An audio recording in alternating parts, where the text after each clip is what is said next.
তো ভাই ইবনে উমর রাদিয়াল্লাহু তাআলা বলি না আমরা কথা বলছিলাম আজকে সংক্ষেপে আবার ইবনে উমর রাদিয়াল্লাহু তাআলা নিয়ে আলোচনা করি।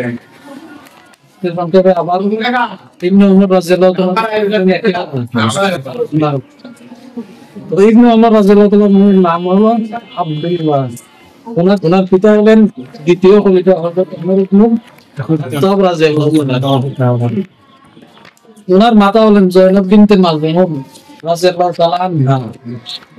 ওনার বোন হলেন উম্মুল মুমিনিন হযরত হাফসা রাদিয়াল্লাহু তাআলা আনহা।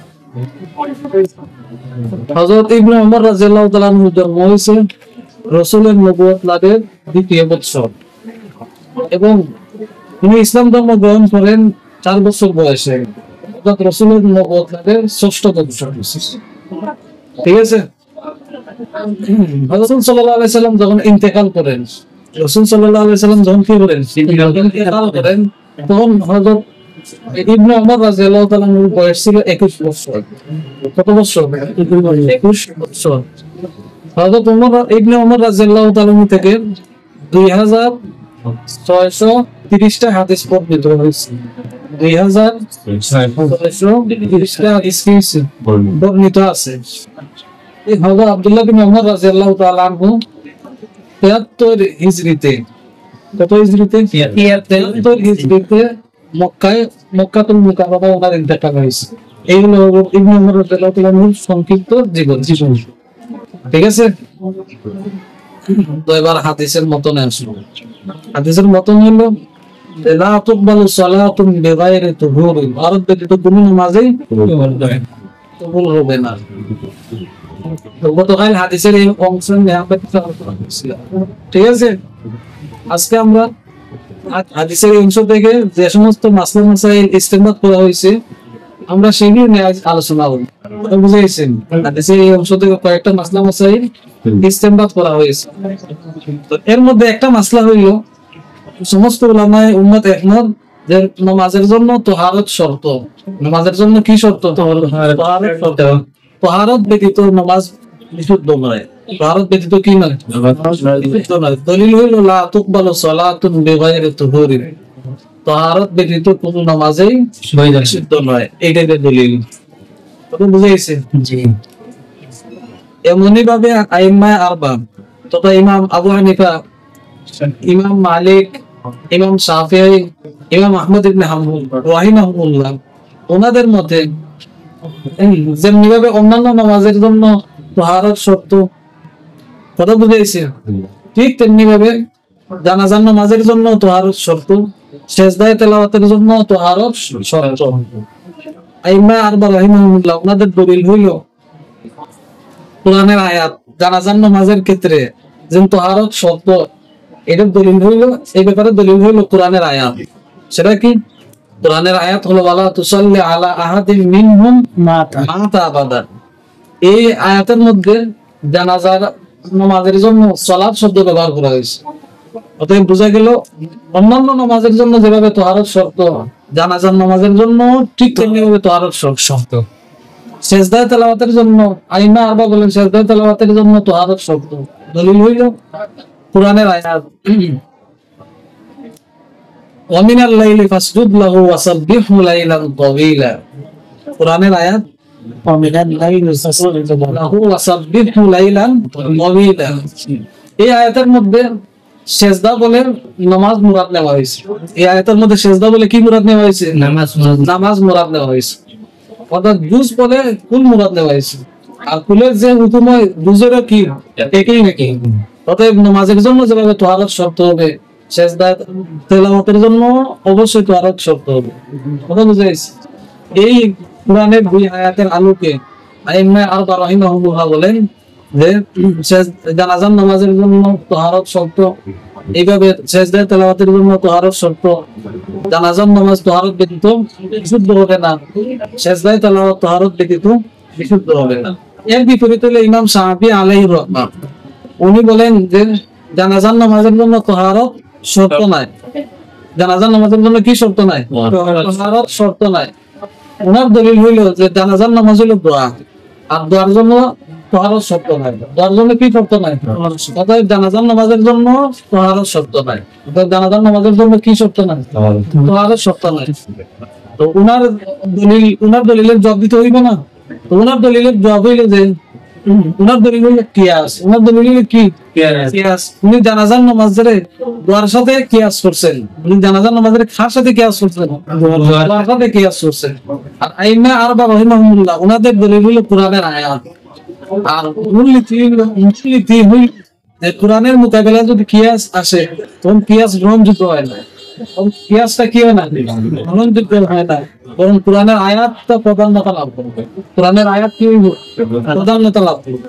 কথা বুঝে গেছে?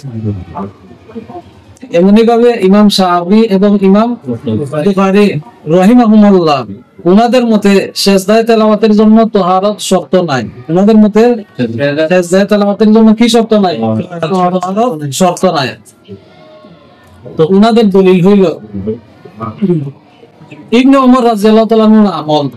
ইবনে ওমর রাদিয়াল্লাহু তাআলা আনহু কি যে বুখারীতে আছে আন্নাহু কানা ইয়াসজুদু আলা গায়রি ওযুইন ওয়া আন্নাহু কানা ইয়াসজুদু আলা গায়রি ওযুইন।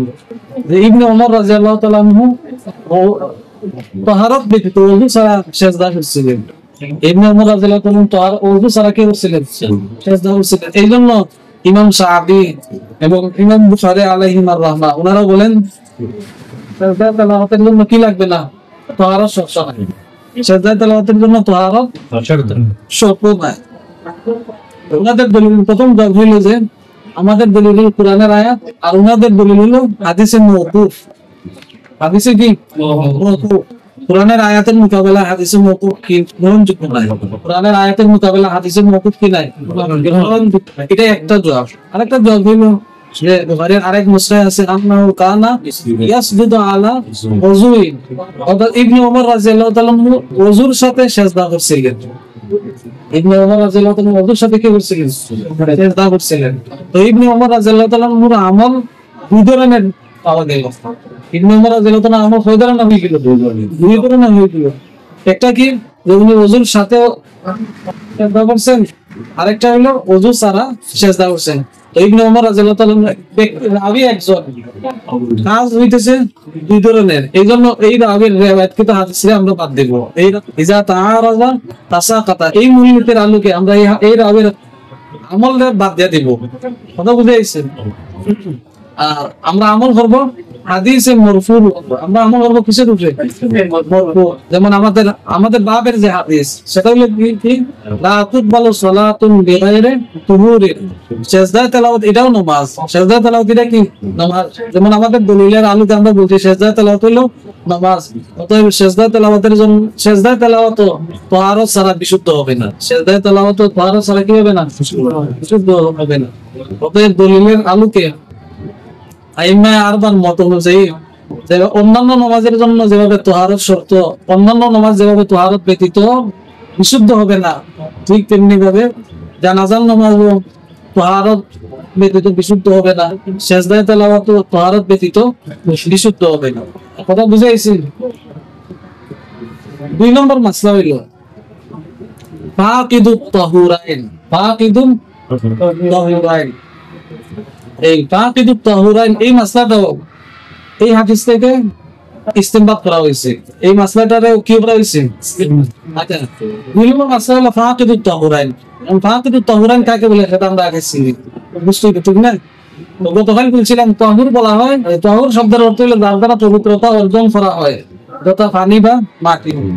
অতএব ফাকিদুত তাহুরাইনের অর্থ হবে যার কাছে পানি বা মাটি কিছু নাই, পানি বা মাটি কিছু নাই। ফাকিদুত তাহুরাইন ব্যক্তি নামাজের সময় হইলে পরে নামাজ পড়তে হবে কিনা এই ব্যাপারে ফুকাহে কেরামের মধ্যে ইখতিলাফ আছে।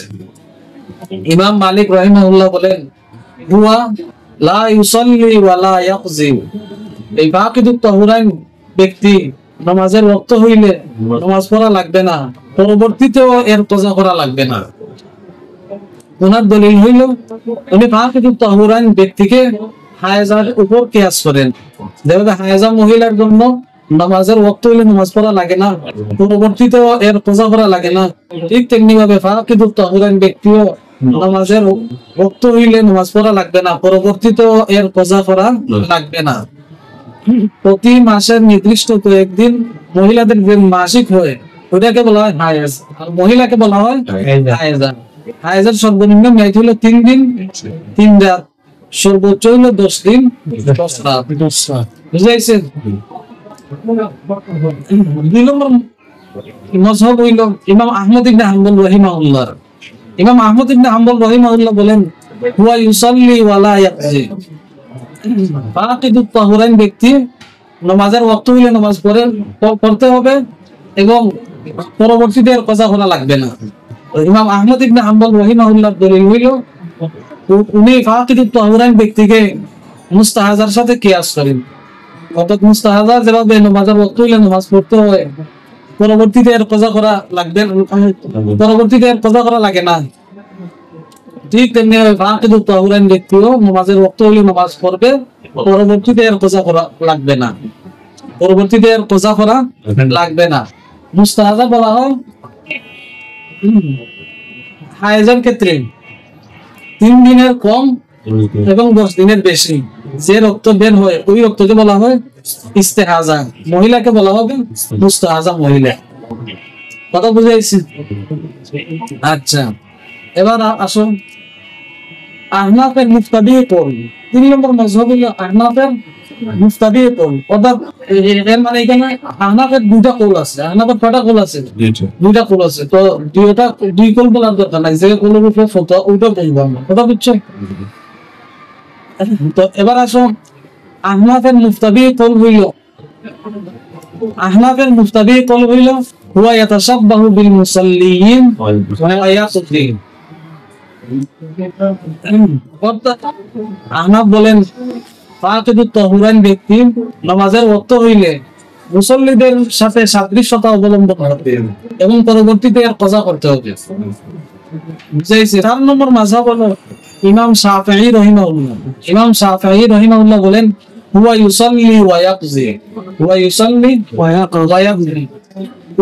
নামাজের সময় হইলে ফাকিদুত তাহুরাইন ব্যক্তি নামাজ পড়তে হবে এবং পরবর্তীতে এর কজা করতে হবে। কথা বুঝাইছেন? তো আহনাফের মুফতাদি কওল এবং ইমাম শাফিঈ রাহিমাহুল্লাহর কওল উভয়টা একই ধরনের। তাবিরের মধ্যে ব্যবধান হয়েছে। তাবিরের মধ্যে কি হয়েছে? ব্যবধান হয়েছে। অর্থাৎ আহনাফ বলেন যে নামাজের সময় হইলে নামাজ পড়তে হবে, নিয়ত করা ব্যতীত, সূরা কেরাত পড়া ব্যতীত। এটা একটা নামাজ হইল না? কথা বুঝছো না? আহনাফ বলেন ফাকিদুত তাহুরাইন ব্যক্তি নামাজের সময় হইলে নামাজের সাদৃশ্যতা অবলম্বন, মুসল্লিদের সাদৃশ্যতা অবলম্বন করতে হবে। অর্থাৎ নামাজ পড়তে হবে নামাজের নিয়ত করা ব্যতীত, সূরা কেরাত পড়া ব্যতীত। এমনি ইমাম শাফিঈ বলতেছেন নামাজের ফাকিদুত তাহুরাইন ব্যক্তি নামাজের সময় হইলে নামাজ পড়তে হবে। তাইলে আহনাফের কথা এবং ইমাম শাফিঈ রাহিমাহুল্লাহর কথা একই। অতএব উভয়ের দলিল একই হবে। উভয়ের দলিল কি হবে? একই হবে। কথা বুঝাইছে? আহনাফ এবং ইমাম শাফিঈ রাহিমাহুল্লাহ ওনাদের দলিল হইল আহনাফ এবং শাফিঈ রাহিমাহুল্লাহ ওনারা ফাকিদুত তাহুরাইনের মাসলাকে সওমে রমজানের উপর কিয়াস করেন। সওমে রমজানের উপর কি করেন? কিয়াস করেন। রমজান মাসে দিনের বেলা যদি নাবালিগ বালিগ হয়, যদি কোনো কাফির মুসলমান হয়, যদি কোনো পাগল সুস্থ হয় বা কোনো হায়েজা যদি ফাঁক হয়, তো এদের বিধান হইল যে ওরা দিনের বাকি অংশে রোজাদারদের সাথে সাদৃশ্যতা অবলম্বন করবে এবং পরবর্তীতে এই রোজার কজা করবে। যেমনিভাবে এদের জন্য রোজাদারদের সাথে সাদৃশ্যতা অবলম্বন করা ওয়াজিব এবং পরবর্তীতে কজা করা, এই রোজার কজা করা ওয়াজিব, ঠিক তেমনি ভাবে ফাকিদুত তাহুরাইন ব্যক্তিও নামাজের সময় হইলে মুসল্লিদের সাথে সাদৃশ্যতা অবলম্বন করা ওয়াজিব এবং পরবর্তীতে এর কজা করাও ওয়াজিব। এই নামাজের কজা করাও কি ওয়াজিব। এটা হলো আহনাফ এবং ইমাম শাফিঈ রাহিমাহুল্লাহর দলিল। কথা বুঝাইছি? আহনাফের 2 নম্বর দলিল হইল যে বাবের এই হাদিস, আর হাদিসের মধ্যে বলা হয়েছে লা তুকবালু সালাতুন বিগাইরি তুহুরিন, তাহারাত ব্যতীত নামাজ বিশুদ্ধ নয়। অতএব পাক তাহুরান ব্যক্তি তাহারত হাসিল করতে যেহেতু অক্ষম, এই জন্য সে হাকিকাতান নামাজ পড়তে পারতেছে না। তো আমরা বলবো সেজন্য মজাজান নামাজ পড়ে, অর্থাৎ মুসল্লিদের ন্যায় যেন মুসল্লিদের সাথে যেন সাদৃশ্যতা অবলম্বন করে। কথা বুঝে, সেই জন্য দলিলের আলোকে আহনাফ এবং শাফি আলাইহিমুর রহমা ওনাদের মতটা বিশুদ্ধ, ওনাদের মতটা কি অধিক বিশুদ্ধ। কেননা ওনারা শুধু কিয়াস দ্বারা দলিল দেন নাই, ওনাদের মতকে হাদিসেও সমর্থন করে, হাদিসেও কি করে সমর্থন করেন। কথা বুঝাইছে? হাদিসের এই অংশ থেকে আরেকটা মাসলা কি ইস্তেমবাত হয়েছে, সেটা হলো বিনা আলাস সালাত। সেটা হলো কি বিনা আলাস সালাত। বিনা আলাস সালাত কাকে বলে সেটা বুঝতেই বলা। জি, বিনা আলাস সালাত বলা হয় নামাজ চলাকালীন অবস্থায় অজু ভঙ্গ হয়ে গেলে, অজু করে এসে নামাজের যে হালতে অজু ভঙ্গ হয়েছে ওই হালত থেকে নামাজ শুরু করাকে বিনা আলাস সালাত বলে। কথা বুঝাইছি? এখন বিনা আলাস সালাত এটা জায়েজ কি না এই ব্যাপারে ফুকাহায়ে কেরামের মধ্যে ইখতিলাফ আছে। বিনা আলাস সালাত জায়েজ কি না এই ব্যাপারে ফুকাহায়ে কেরামের মধ্যে কি আছে? ইখতিলাফ আছে। প্রথম মাযহাব হইল ইমাম আযম আবু হানিফা রাহিমাহুল্লাহ এবং ইমাম মালিক রাহিমাহুল্লাহ, উভয়ের মতে বিনা আলাস সালাত জায়েজ আছে। উভয়ের মতে বিনা আলাস সালাত কি আছে? জায়েজ আছে। ওনাদের দলিল হইল ইবনে মাজাতে আম্মাজান আয়েশা থেকে বর্ণিত একটি হাদিস আছে, সেটি হলো যে قال رسول الله صلى الله عليه وسلم من أصابه قيء أو رعاف أو قلص أو مزي فلينصرف فليتوضأ ثم ليبني على صلاته وهو في ذلك لا يتكلم। হাদিসের অর্থ হইল নামাজরত অবস্থায় কারো যদি নামাজরত অবস্থায় কারো যদি মুখ দিয়ে বমি আসে, কারো যদি মুখ দিয়ে কি আসে বমি আসে, আও রুআফুন অথবা নাক দিয়ে রক্ত ঝরে, আও কালসুন অথবা মুখ দিয়ে যদি তিক্ত পানি আসে, তিক্ত কি পানি আসে, আও মাজিউন অথবা নামাজরত অবস্থায় মজি বের হয়, ফালইয়ানসারিফ রাসূল বলেন সেজন নামাজ থেকে বের হয়ে যায়, ওয়াল ফালইয়াতাওয়াজ্জা এবং যেন ওযু করে, সুম্মা লিয়াবনি আলা সালাতিহি ওয়া হুয়া ফি যালিকা লা ইয়াতাকাল্লাম। সে ওযু ভঙ্গ হওয়ার পর থেকে নিয়ে নামাজে ফিরে আসার আগ পর্যন্ত এই টাইমের মধ্যে যদি কথাবার্তা না বলে সেজন্য ওযু থেকে ফিরে এসে বিনা আলাস সালাত করে। এই হাদিসের দ্বারা স্পষ্টভাবে বোঝা যায় যে বিনা আলাস সালাত জায়েজ আছে। এইজন্য ইমাম আবু হানিফা রাহিমাহুল্লাহ এবং ইমাম মালিক রাহিমাহুল্লাহ ওনারা বলেন বিনা আলাস সালাত জায়েজ। কথা বুঝাইছেন? জি। অপরদিকে ইমাম শাফিঈ রাহিমাহুল্লাহ এবং ইমাম আহমদ ইবনে হাম্বল রাহিমাহুল্লাহ ওনাদের মতে বিনা আলাস সালাত জায়েজ নয়। ওনাদের মতে বিনা আলাস সালাত কি জায়েজ নয়। ওনাদের দলিল হইল বাবের এই হাদিস যে লা তুকবালু সালাতুন বিগাইরি তুহুরিন, লা তুকবালু সালাতুন বিগাইরি তুহুরিন, তাহারত ব্যতীত নামাজ বিশুদ্ধ নয়। তো ওনাদের দলিল, ওনারা দলিল হাদিসের এই হাদিস দিয়ে ওনারা দলিল দেন কিভাবে যে ওযু ভঙ্গ হওয়ার পর থেকে নিয়ে পুনরায় নামাজে ফিরে আসার আগ পর্যন্ত যে সময়টা অতিবাহিত হইল এই সময়টা সালাত বিগাইরে তুহুর পাওয়া গেছে। এই সময়ে সালাত বিগাইরে তুহুর পাওয়া গেছে। আর সালাত বিগাইরে তুহুর কি নাই? বিশুদ্ধ নাই। তাহারত ব্যতীত নামাজ বিশুদ্ধ নাই। অতএব বিনা আলাস সালাতও জায়েজ নাই। অতএব বিনা আলাস সালাত কি নাই? জায়েজ নাই। উনাদের দলিলের জবাব হইল আমরা বলি যে ওযু ভঙ্গ হওয়ার পর যে হালতে ওযু ভঙ্গ হয়েছে ওযু করে এসে ওই হালত থেকে নামাজ পড়তে হবে লাহিক ব্যক্তিকে। অতএব বোঝা গেল ওযুর জন্য যাওয়া আসা করা এটা নামাজের অংশ নয়। কথা বুঝে আইছে? হাদিসের দ্বিতীয় অংশ হলো ওয়ালা সাদাকাতুন মিন গুলুলিন। দেখো গুলুল এটা বাবে নাসরায়ান সুরু মাসদার। গুলুল এটা বাবে নাসরায়ান সুরু মাসদার। অর্থ হইল গনিমতের মালে খেয়ানত করা। অর্থ হইল কি? গনিমতের মালে খেয়ানত করা। পরবর্তীতে এই শব্দের মধ্যে ব্যাপকতা পয়দা হয়েছে, যার ফলে অবৈধ পন্থায় অর্জিত যে কোনো মালকেই গুলুল বলা হইতো। কথা বুঝলে না? কথা হইল গুলুল দুই প্রকার, একটা ইসাবত আর ইসাবত অর্থ হইল বিশুদ্ধ হওয়া, আর আরেকটা হলো ইজাবত। ইজাবত অর্থ হলো আল্লাহ সন্তুষ্টি অর্জন করে সওয়াব হাসিল করা। তো এখানে ওয়ালা তুকবালু সাদাকাতুন মিন গুলুলিনের অর্থ হলো এই যে অবৈধ পন্থা অর্জিত মাল যদি সদকা করা হয়, এই সদকা তো হয়ে যাবে, সদকা করলে সদকা হয়ে যাবে, তবে সব পাওয়া যাবে না। অর্থাৎ তবুল ইজাবত উদ্দেশ্য, অর্থাৎ কি ইজাবত উদ্দেশ্য, কথা বুঝাইছি।